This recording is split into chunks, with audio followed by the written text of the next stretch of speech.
your baby is choking, whatever you do, don't panic and do not put your finger in their mouth. It can make things worse.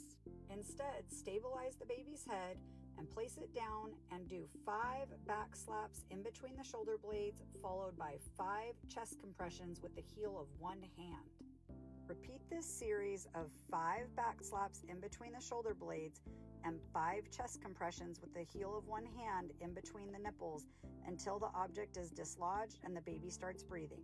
Hope this saves a baby's life. Follow for more.